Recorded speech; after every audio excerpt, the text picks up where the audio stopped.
রাত তখন 2:30টা। শুরু হয় র্যাব পুলিশের যৌথ অভিযান।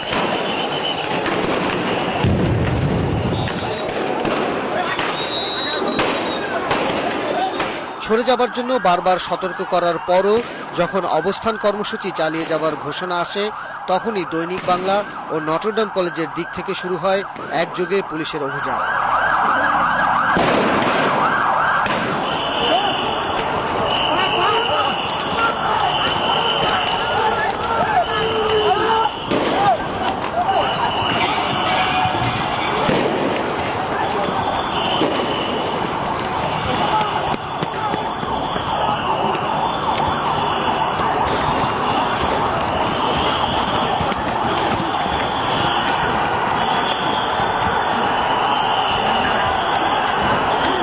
শাপলা